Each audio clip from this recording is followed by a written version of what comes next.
नमस्कार दोस्तों, देश के हर छोटे बड़े सभी अखबारों में आज एक ही खबर है वुमेन रिजर्वेशन बिल की।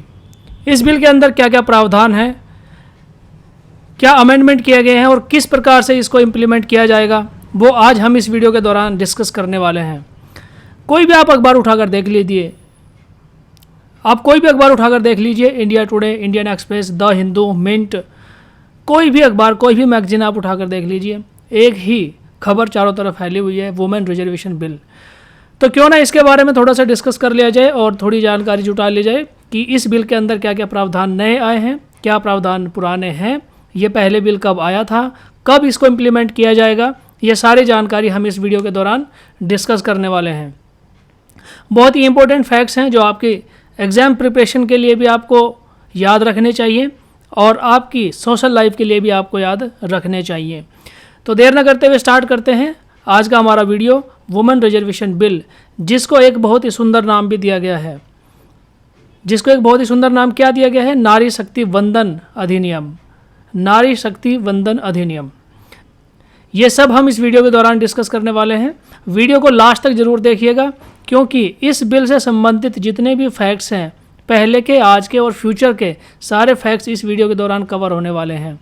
वीडियो बहुत ज़्यादा लंबा नहीं है, लास्ट तक देखिएगा। चलिए स्टार्ट करते हैं। देखिए, नारी शक्ति वंदन अधिनियम, ये नाम दिया गया है इस बिल को, यानी वुमेन एम्पावरमेंट के लिए ये बिल लाया गया है और वुमेन्स को रिजर्वेशन देने के लिए ये बिल लाया गया है। सबसे पहले बात करते हैं 128 कॉन्स्टिट्यूशनल अमेंडमेंट बिल 2023। आप सोचेंगे ये बीच में कहाँ से आ गया?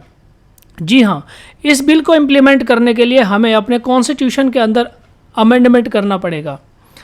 कॉन्स्टिट्यूशन में, संविधान में हमें अमेंडमेंट करना पड़ेगा, संशोधन करना पड़ेगा, तभी ये बिल इम्प्लीमेंट हो पाएगा, पास हो पाएगा। कैसे? It will amend the constitutional article. कौन कौन से आर्टिकल हैं जो हमें अमेंड करने पड़ेंगे? कॉन्स्टिट्यूशन का आर्टिकल 330 है, जो पार्लियामेंट में यानी लोकसभा, ठीक है, जो पार्लियामेंट यानी लोकसभा में एससी और एसटीज़ वुमेन के लिए रिजर्वेशन की बात करता है।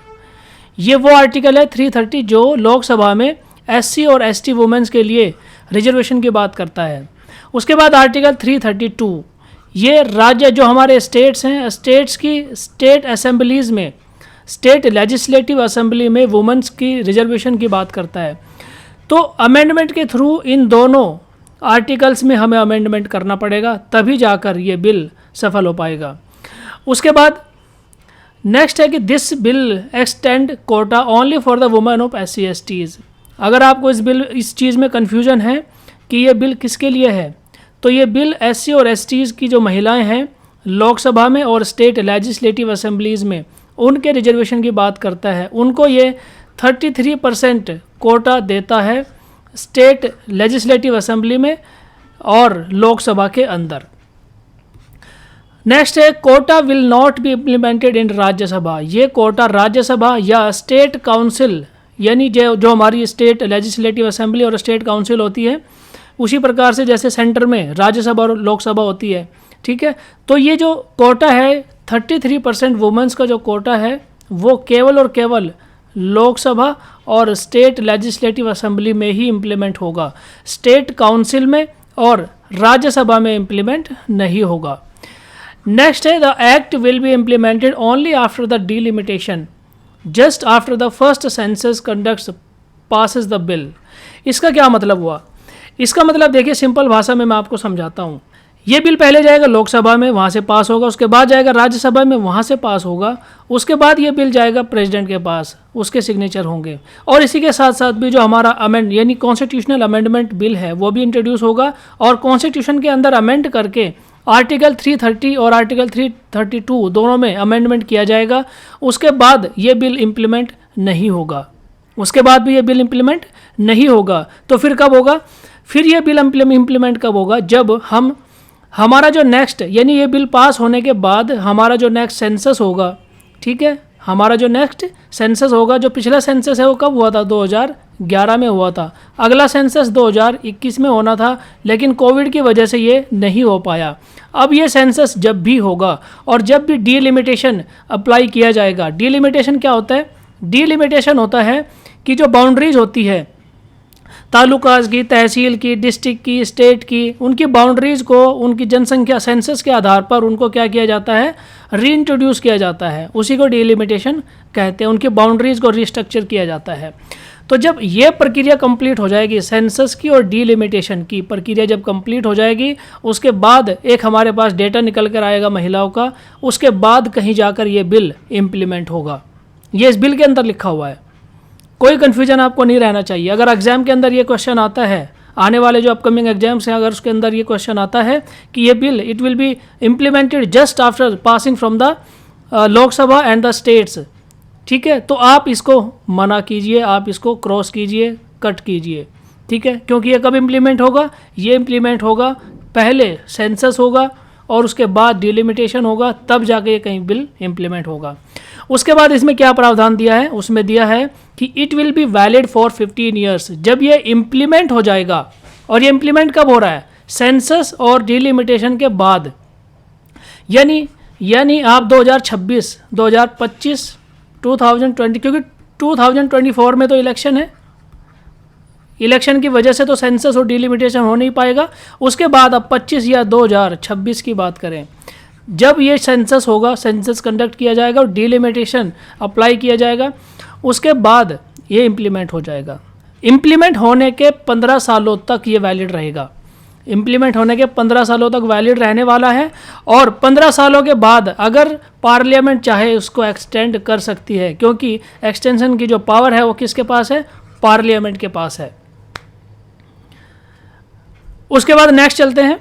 नेक्स्ट हमारा क्या फैक्ट दिया है, the bill first was introduce in Rajya Sabha in the year. ये जो बिल है वो पहले राज्यसभा में इंट्रोड्यूस किया गया था, कब, इन 2010 में।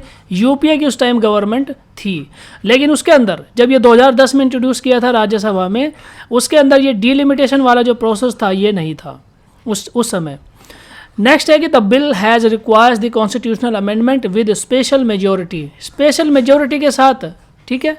ये बिल कैसे पास होगा, ये बिल लोकसभा में, राज्यसभा में बिल जो इंट्रोड्यूस हुआ है, वुमेन रिजर्वेशन बिल, नारी शक्ति वंदन बिल, ये पास होगा लोकसभा में, राज्यसभा में, और उसके बाद ये पास होगा कहाँ पर, हमारे जो स्टेट्स हैं, ठीक है, 50%, मोर देन 50% से ज़्यादा स्टेट्स में की लेजिस्लेटिव असेंबलीज़ में भी ये पास होना चाहिए। मोर देन 50% लेजिस्लेटिव असेंबलीज़ में भी ये पास होना चाहिए। जी हाँ, यही है स्पेशल मेजॉरिटी। स्पेशल मेजॉरिटी को भी ध्यान से पढ़ लीजिएगा, ध्यान से सीख लीजिए। मैं आज आपको बताने वाला हूँ क्या होता है special majority. Special majority includes the majority of the total member of the house, ठीक है, total member of the house and in each house and majority of the 2/3 of the house present and voting. देखिए, majority कितने प्रकार की होती है, majority 4 प्रकार की होती है। कौन कौन सी मेजॉरिटी होती है, एक तो होती है एब्सोल्यूट मेजॉरिटी, एब्सोल्यूट मेजॉरिटी, एक होती है इफेक्टिव मेजॉरिटी,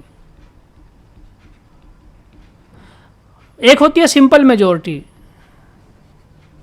और एक होती है स्पेशल मेजॉरिटी, जो यहाँ पर मैं आपको बताने वाला हूँ।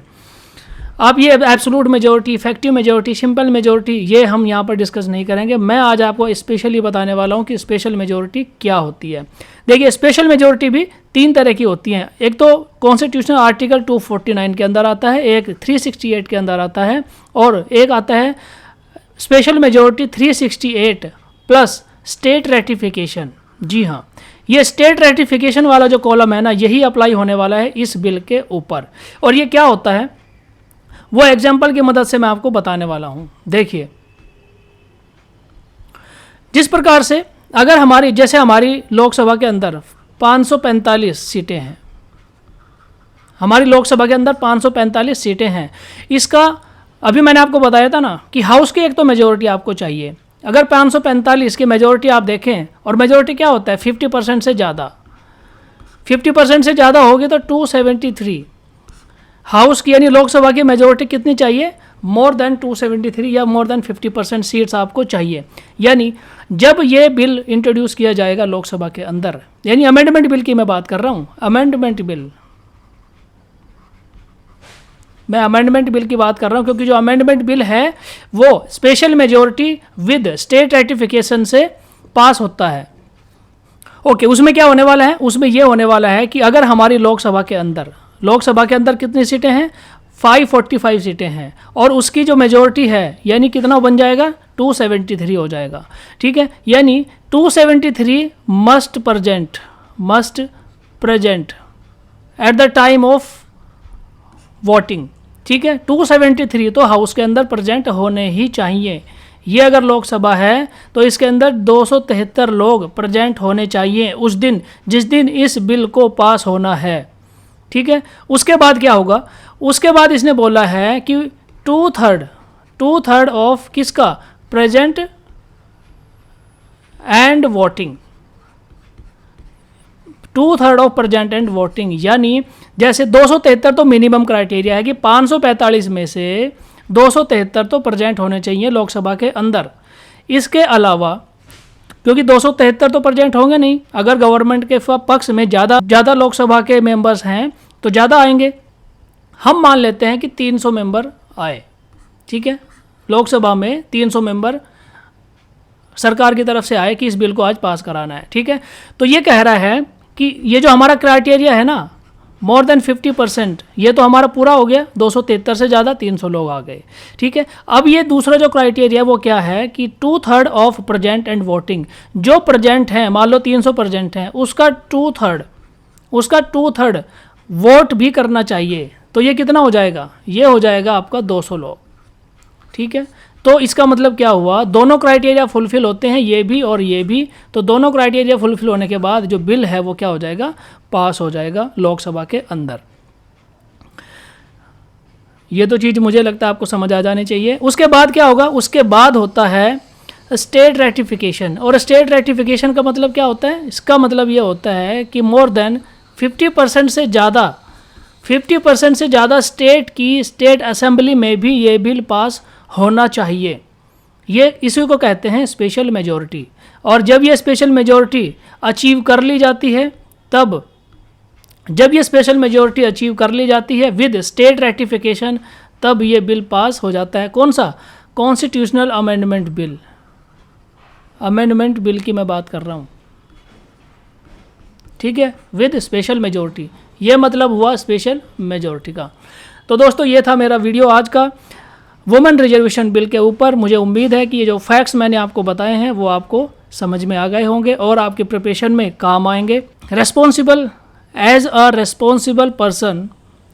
रेस्पॉन्सिबल सिटीजन हमें थोड़ा बहुत तो जानकारी होना चाहिए कि हमारे देश में क्या चल रहा है। ठीक है, किसके साथ में क्या घटित हो रहा है।